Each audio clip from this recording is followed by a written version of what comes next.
6வது நாளாக கவனஈர்ப்பு போராட்டம் தொடர்ந்து வேண்டியிருக்கின்றது.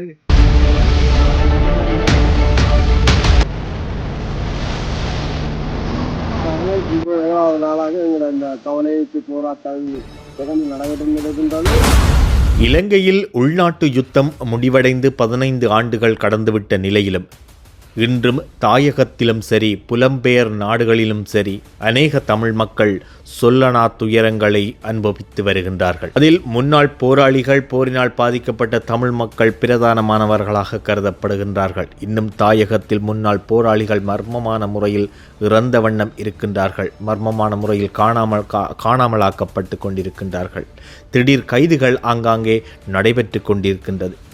இந்த அச்சுறுத்தல்கள் யுத்தம் முடிவடைந்த கணமே ஆரம்பிக்கப்பட்ட மர்ம கடத்தல்கள், மர்ம கொலைகள் மற்றும் மர்மமான முறையில் நோய்வாய்ப்பட்டு மரணமான சம்பவங்கள் ஆரம்ப காலத்தில் அதிகமாக இருந்தது. இந்த அச்சுறுத்தல்களுக்கு பயந்து தமது உயிரை எவ்வாறேனும் காப்பாற்றிக் கொள்ள வேண்டும் என்ற ஒரே நோக்கத்தோடு ஏதாவது ஒரு வழியை பயன்படுத்தி நாட்டை விட்டு ஏதாவது ஒரு புலம்பெயர் நாடுகளில் தஞ்சமடைய வேண்டும் என்று புறப்பட்ட அநேக தமிழ் மக்கள் இருக்கின்றார்கள். இலங்கையில் இருந்து மலேசியா, சிங்கப்பூர் மற்றும் இந்தோனேசியா வழியாக ஆஸ்திரேலியாவை சென்றடைந்த பல்லாயிர தமிழ் மக்கள் இன்னமும் தமக்கு வதிவிட அனுமதி வழங்கவில்லை என்ற அங்கலாய்ப்பில் இருந்து வருகிறார்கள்.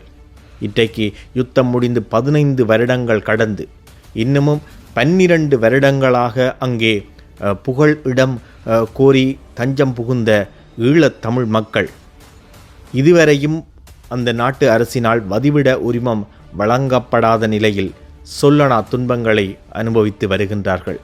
இதுவரைக்கும் அங்கே புகலிடம் கோரி விண்ணப்பித்திருக்கின்ற தமிழ் மக்களில் பெரும்பாலானவர்களின் குடும்பங்கள் தாயகத்தில் இருக்கின்றது. பெரும்பாலானவர்கள் குடும்பங்களாக அங்கே இருக்கின்றார்கள். இதன் அடிப்படையில் ஆஸ்திரேலியா வாழ் புகலிட கோரிக்கையாளர்களான தமிழ் மக்கள் தமக்கு ஏதாவதொரு முடிவு கிடைக்க வேண்டும் என்ற நோக்கத்தோடு கடந்த சில மாதங்களாக 24/7 என்ற போராட்டத்தில் ஈடுபட்டு வருகின்றார்கள்.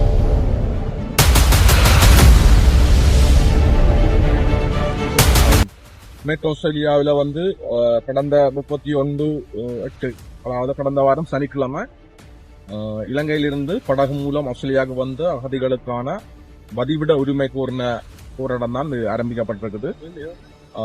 அவர்கள் இந்த வதிவிட உரிமையை விரைவாக கொடுத்து அவர்கள் இந்த நாட்டில் எல்லாரும் போலவும் வாழ்றதுக்காக உரிமை வழங்குமாறு தான் கேட்டு இந்த போராட்டம் கடந்த சனிக்கிழமை ஆரம்பிக்கப்பட்டு எங்களுக்கு நிறைய சவால்கள், பிரச்சனைகள் இருக்கின்றது. ஏனென்று சொன்னால் நாங்கள் போராட்டம் நடத்தி கொண்டிருக்கிற இடம் எங்களுக்கு எந்த ஒரு அனுமதியும் வழங்கப்பட மாட்டாது. அனுமதி இன்று தான் இந்த போராட்டம் நடத்தி கொண்டிருக்கின்றது. அதுவும் இந்த போராட்டம் எங்கு நடத்தி கொண்டிருந்தோம்னு சொன்னா எங்களுடைய நாடாளுமன்ற உறுப்பினர் மரியாதைக்கு சாம்லின் அவர்களின் இந்த அலுவலகத்துக்கு அருகாமையில தான் நாங்கள் கொட்டகைகள் அமைத்து இரவு பகலாக இந்த போராட்டம் நடந்து கொண்டிருந்தது. அதால எங்களுக்கு லோக்கல் இருக்கிற கவுன்சில், காவல்துறை அவர்களின் பிரசரம் நிறையவே இருக்கின்றது. ஸோ அதையும் தாண்டி அதுகள் எல்லாத்தையும் சமாளித்து லோக்கல் இருக்கிற கம்யூனிட்டியின் பிரசர் எல்லாத்தையும் சமாளித்து தான் நாங்கள் இந்த போராட்டத்தை முன்னெடுத்து கொண்டிருக்கிறோம். இதுல முக்கியமா நாங்க சொல்ல வேண்டியது இங்கே பிறந்த பிள்ளைகள் இருக்கின்றார்கள். சில பிள்ளைகள் சிறு வயதிலே இங்கே வந்தவர்கள் இருக்கிறார்கள். 2 வயதிலே வந்த பிள்ளைக்கு இப்பொழுது 14-15 வயது எட்டி இருக்கின்றது. சில பிள்ளைகள் இங்கே பிறந்திருக்கிறார்கள். அவர்களுக்கும் வயதாகிவிட்டது. சோ பிரச்சனை என்னவென்றால் அவர்களுக்குரிய மெடிக்கேர், அதாவது அவர்களுக்கு ஏதாவது வருத்தம் வந்தால் அவர்கள் காசு பே பண்ணித்தான் மருத்துவம் பார்க்க வேண்டிய சூழ்நிலை இருக்கின்றது. பட்டப்படிப்புகளுக்கு போகணும்னு சொன்னாலும் அவர்கள் பேமெண்ட் செய்ய வேண்டி இருக்கிறது. சோ அது ஒரு பெரிய பிரச்சனையே. இந்தியாவில் இருக்கிற பிரதான ஊடகம் என்று சொல்லி பார்த்தால் SBS ஊடகம் தான் எங்களை இதுவரைக்கும் தொடர்பு கொண்டிருக்கிறது. கடந்த திங்கட்கிழமை மரியாதைக்குரிய MP சாம்லின் அவர்கள் எங்களை இங்க பார்த்திருந்தார், எங்களோட விளையாடி இருந்தார். அவர் வரும்போது அவருடன் SBS வானொலியின் SBS தொலைக்காட்சியும் இங்கே வந்திருந்தது. அவர்கள் எங்களை எல்லாரையுமே பேட்டி எடுத்தார்கள். அதே போல 2 நாள் கழித்தும் அவர்கள் இங்கே வந்திருந்தார்கள். நான் நினைக்கிறேன் முக்கியமாக நாளை சனிக்கிழமை இன்னொரு நிகழ்வு ஏற்பாடு செய்திருக்கோம். இங்க இருக்கின்ற லோக்கல் இருக்கிற MP, MLA எல்லாரையும் நாங்க இந்த நிகழ்வு கலாச்சிருக்கிறோம். முக்கியமா இங்க லோக்கல் இருக்கிற கம்யூனிட்டி, லோக்கல் இங்க இருக்கிற பீப்புள் எல்லா மக்களையும் நாங்க இந்த நிகழ்வு கலாச்சி இங்க இருக்கிற எங்களுடைய பிரச்சனை என்னன்றதை அவைக்கு சொல்ல வேண்டிய தேவை இருக்கிறது. அவர்கள் வந்து பார்வைக்கு ஏதோ அகதியா வந்து சும்மா போராடி கொண்டிருக்கணும்னு சொல்லி நினைக்கணும். சில பேர் எங்களுக்கு எதிராக இருப்பினோம். அவை எல்லாரும் கூட்டிக்கணும் வந்து இந்த பிள்ளைகள் எல்லாரும் வந்து அவர்களுக்கான என்ன பிரச்சனை இருக்குது, நாங்கள் என்னத்துக்காக நீங்க வந்து நாங்கள் எங்களுக்குரிய சிக்கல் என்ன, ஏன் இவ்வளவு காலம் வெயிட் பண்றோம், இந்த லாங் ப்ராசஸ்ல ஏன் இருக்கிறோம்ன்றதெல்லாம் விளங்கப்படுத்தி அவர்கள் ஆதரவு நமக்கு திரட்டுறதுக்காண்டி தான் நாளை ஒரு நிகழ்வு ஏற்பாடு செய்திருக்கிறோம். நாளைக்கு 2 மணிக்கு அந்த நிகழ்வு நடைபெற இருக்கிறது.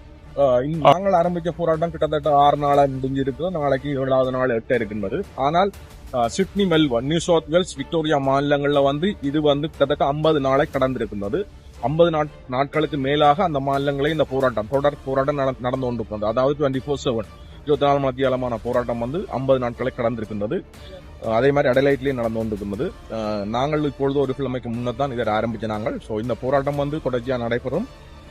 எங்களுக்கு ஒரு தீர்வு கிடைக்கும் வரை இந்த போராட்டம் தொடர்ச்சியா நடைபெறும் என்றுதான் வேறு மாநிலத்தில் உள்ளவர்களும் தெரிவித்துக் கொண்டிருக்கிறார்கள். அதே போலத்தான் இங்குள்ள நாங்களும் வந்து இந்த போராட்டத்தை தொடர்ச்சியாக முன்னெடுக்கிறதான் எங்களுடைய திட்டமாக. வழியில் இந்த போராட்டத்தை 3 மாநிலங்கள், குறிப்பாக சிட்னி, மெல்போர்ன், பெர்த் ஆகிய மாநிலங்களில் தொடர்ச்சியான சுழற்சி முறையிலான போராட்டத்தை அந்த நாட்டில் புகலிடம் கோரியிருக்கின்ற தமிழ் மக்கள் பல்லாயிரக்கணக்கானோர் ஈடுபட்டு வருகின்றார்கள்.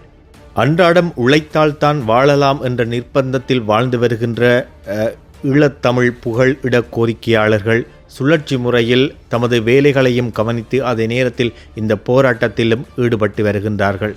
மழை, வெயில் என்ற இயற்கை அனர்த்தங்களையும் இந்த போராட்டம் தொடர்ந்த வண்ணம் இருக்கின்றது. கடைசி வீடியோ போட்டு ஒரு 2 நிமிஷத்துல நடந்த அனர்த்தத்தை பாருங்க. இது பாருங்க, படுத்திருந்த வேலை அழுப்பி கொட்டில பிடிச்சி கொண்டு நிற்கும். விட்டா கொட்டில் போயிடும். இது பாருங்க எவ்வளவு கஷ்டப்படுறீங்க வந்து பாருங்க. விட்டா கொட்டில் போயிடும். அண்ணா அதையும் கலட்டி விட்டா நல்ல பண்ண. அதால ஆட்டடிக்கே புடுங்குங்க. அதை கலட்டி விடுங்க. அந்த இது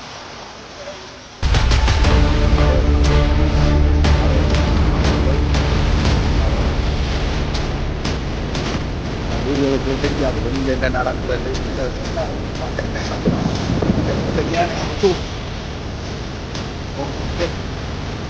உலகம் முழுவதிலும் பரவி வாழ்ந்து கொண்டிருக்கின்ற ஈழத்தமிழ் மக்கள் அங்கே போராடி கொண்டிருக்கின்ற உறவுகளுக்காக குரல் கொடுக்க வேண்டும். அதேவேளை ஆஸ்திரேலியாவில் வாழ்ந்து வருகின்ற ஏனைய தமிழ் மக்கள் அவர்களுடன் சேர்ந்து அவர்களுடைய போராட்டத்தில் பங்கு பற்றி அவர்களுக்கான உரிமத்தை பெறுவதற்கும் அவர்களுக்கான வதிவிட அனுமதியை பெறுவதற்கும் உங்களாலான உதவியை நல்கும்படி இவ்வழியாக நாங்கள் கேட்டுக்கொள்கின்றோம். நன்றி.